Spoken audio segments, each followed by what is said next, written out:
Hello. நம்ம லைஃப்ல ஜென்ரலாவே ethics அப்படிங்கிறது ரொம்ப எசென்ஷியல். ஏன் அதை நான் எசென்ஷியல்னு சொல்றேன் அப்படின்னா, ஒரு விஷயத்த நம்ம எத்திக்ஸ் அப்படின்னு ஃபாலோ பண்ணலன்னு வச்சுக்கோங்களேன், அது ஒரு ஆப்ஷனல் விஷயமா போயிடும். இன்னைக்கு பண்ணலாம், முடியலன்னா நாளைக்கு பண்ணலாம், இல்ல பண்ணவே வேணாம், இல்ல எப்ப முடியுதோ பண்ணலாம், அந்த மாதிரி ஆயிடும். பட் அந்த மாதிரி ஆனா ஒரு சில விஷயம் நல்லா இருக்காதுல்ல. ஸோ சில விஷயத்த நம்ம எத்திக்ஸ் அப்படின்னு வைக்கணும். அது ஒர்க் எத்திக்ஸா இருக்கலாம், இல்ல பர்சனல் எத்திக்ஸா இருக்கலாம். நிறைய விஷயங்கள்ல எத்திக்ஸ் வந்து நம்மள ஒரு பெட்டர் ஹியூமன் பீயிங்கா ஆக்கிறதுக்கு ரொம்பவே ஹெல்ப் பண்ணுது. அந்த வகையில ஒரு சில லைஃப் எத்திக்ஸ் நம்ம ஃபாலோ பண்றதுனால நம்மளோட பர்சனல் வெல்பீயிங்க்கும் ரொம்ப ரொம்ப நல்லது. அது மட்டும் இல்லாம சொசைட்டில நம்ம நிம்மதியா ஒரு வாழ்க்கை வாழறதுக்கு ரொம்பவே ஹெல்ப்ஃபுல்லா இருக்கும். ஜென்ரலாவே எத்திக்ஸ் அப்படின்னு ஒரு விஷயத்த நம்ம சொல்லிட்டோம் அப்படின்னா, இது எத்திக்ஸ், இது கண்டிப்பா நான் ஃபாலோ பண்ணணும்னு நம்மளுக்குள்ளேயே ஒரு ஃபீலிங் வந்துடும். ஸோ அந்த மாதிரி 5 எசென்ஷியல் லைஃப் எத்திக்ஸ் இந்த வீடியோல உங்களுக்கு நான் ஷேர் பண்ண போறேன். முதல் லைஃப் எத்திக்ஸ் என்னன்னா, பிலீவ் பிஃபோர் யூ ப்ரே. எல்லாருமே ப்ரேயர்ஸ் பண்ணுவோம் இல்லையா? அது காடுக்கா இருக்கலாம், யூனிவர்ஸ்க்கா இருக்கலாம், இல்ல ஜென்ரலா ஒரு பாசிட்டிவிட்டிக்காக கூட இருக்கலாம். அந்த ப்ரேயர் பண்ணும்போது நம்மளுக்கு ஃபெய்த் அப்படிங்கிறது ரொம்ப ரொம்ப முக்கியம். ஃபெய்த் இல்லாம பண்ற ப்ரேயருக்கு வந்து ஒரு மீனிங்கே இல்லை அப்படின்ற மாதிரி சொல்றாங்க. அண்ட் அது ட்ரூ தானே. நமக்கு ஒரு விஷயம் நல்லா நடக்கணுங்கிறதுனால தான் அந்த ப்ரேயர் நம்ம வைக்கிறோம். அப்ப அதுல நம்பிக்கை இல்லாம நம்ம ப்ரே பண்ணி மட்டும் என்ன ஆக போகுது? ஒரு சின்சியாரிட்டியோ ஒரு மீனிங்கையோ அந்த ப்ரேயருக்கு கொடுக்கறதே வந்து நம்மளோட ஃபெய்த் தான். So it is very very essential to believe before you pray. அடுத்தது, லிசன் பிஃபோர் யூ ஸ்பீக். அதாவது நம்ம ஒரு விஷயம் சொல்றதுக்கு முன்னாடி மற்றவங்க சொல்றத காது கொடுத்து லிசன் பண்ணணும். பொதுவாகவே நம்ம எல்லாருக்குமே ஒரு ஹேபிட் இருக்கும், நான் நினைக்கிறத நான் சொல்லிடணும். அது ரைட்டாவே இருக்கலாம், ஆனாலும் அது அப்படியே தென்னந்தேர் சொல்லணுமா அப்படின்னா கிடையாது.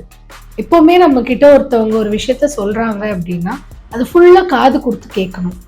கேட்டுட்டு அதுக்கப்புறமா அதுக்கான ரெஸ்பான்ஸோ இல்லை நம்ம சொல்ல நினைக்கிறதையோ சொல்லலாம். இப்போ ஒருத்தவங்க நம்ம கிட்ட பேசிட்டு இருக்காங்க அப்படின்னா அவங்க ஏதோ அவங்களோட விஷயத்த நம்ம கிட்ட ஷேர் பண்றாங்க, இல்ல நம்மளுக்காக ஒரு விஷயத்த சொல்றாங்க. இன் போத் த வேஸ் ஏதோ ஒரு இடத்துல அங்க ரெஸ்பெக்ட் இருக்கு. அப்போ அந்த ரெஸ்பெக்ட் திரும்ப கொடுக்க வேண்டியது ரொம்ப முக்கியம். இதை எப்படி கொடுப்போம் அப்படின்னா, ஒரு ரெஸ்பெக்ட்ஃபுல் கம்யூனிகேஷனால இது முடியும். எப்பயுமே ஒருத்தவங்க ஒரு விஷயத்த சொல்றத கேட்டுட்டு நம்ம ரெஸ்பாண்ட் பண்ணும்போது நமக்கு ஜென்ரலாவே வேர்ட்ஸும் கிளியரா வரும், நம்மளோட பாயிண்டையும் கிளியரா சொல்லுவோம், அது ரெஸ்பெக்ட்ஃபுல்லாகவும் சொல்லுவோம். இதை ட்ரை பண்ணி பாருங்க. So listen before you speak. மூணாவது ethics, earn before you spend.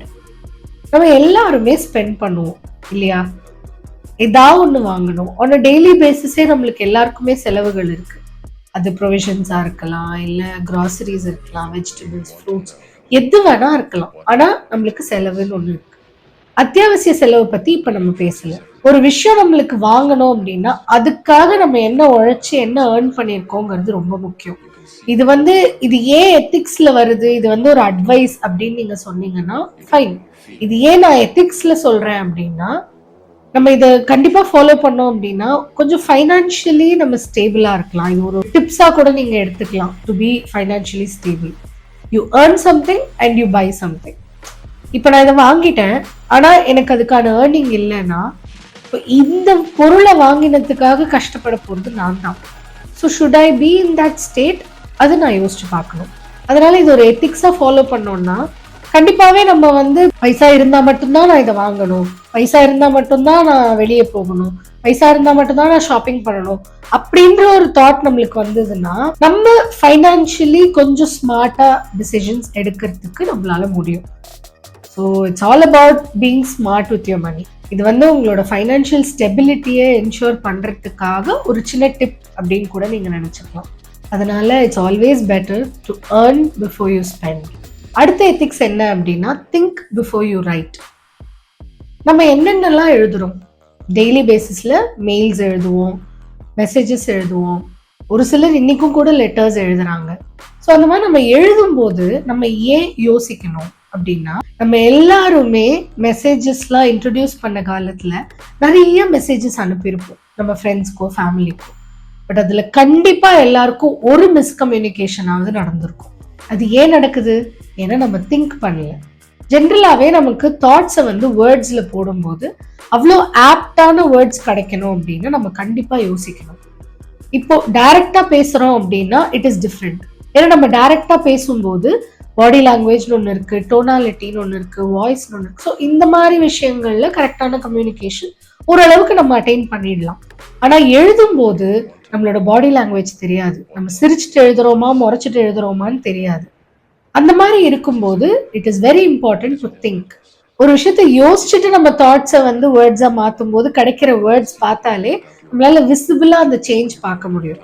கண்டிப்பா பெட்டர் வேர்ட்ஸ் யூஸ் பண்ணுவோம், பெட்டர் சென்டென்சஸ் யூஸ் பண்ணுவோம், ஒரு கரெக்டான கம்யூனிகேஷன் நடக்குதான்னு என்ஷூர் பண்ற அளவுக்காவது யோசிப்போம். யோசிச்சு பண்ணோம் அப்படின்னா நம்ம எதுவுமே மிஸ் பண்ண மாட்டோம். ரொம்ப கிளியரா எஃபெக்டிவா இருக்கும். அதனால திங்க் பிஃபோர் யூ ரைட். 5வது ethics, try before you quit.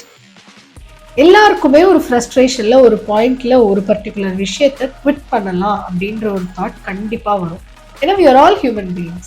ஜென்ரலாவே ஒரு விஷயத்த குவிட் பண்றதுக்கு முன்னாடி நம்ம நிறைய வாட்டி ட்ரை பண்ணிட்டோம், ஆனாலும் அது ஏதோ ஒரு காரணத்துக்காக ஒர்க் அவுட் ஆகல அப்படின்னா அப்ப குவிட் பண்றது இஸ் அ டிஃப்ரெண்ட் சினாரியோ. நான் ட்ரையே பண்ணல, ஆனா எனக்கு அந்த விஷயம் கிடைக்காது, இல்ல எனக்கு அந்த விஷயம் வராது, or I can't do it, it's not for me, அந்த மாதிரி யோசிச்சு நம்ம குவிட் பண்றது வந்து நம்ம ஆக்சுவலி தவிர்க்கலாம். நமக்கு ஒரு விஷயம் வேணும் அப்படின்னா அதை கண்டிப்பா ஒரு தடவையாவது ட்ரை பண்ணணும்.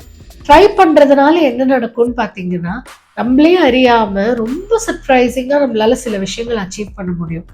நம்மளோட பெர்சிவரன்ஸ் பத்தியும் நம்மளோட டேலண்ட்ஸ் பத்தியும் அன்னைக்கு நம்மளுக்கு தெரிய வரும். ஸோ குவிட் பண்றதுக்கு முன்னாடி ட்ரை பண்றது ரொம்ப ரொம்ப ரொம்ப ரொம்ப எசென்ஷியல். இருக்கிறதுலே நான் அதை லாஸ்டா சொல்லியிருக்கலாம், பட் இதுதான் ரொம்ப ரொம்ப முக்கியமான ஒரு லைஃப் எத்திக்ஸ்.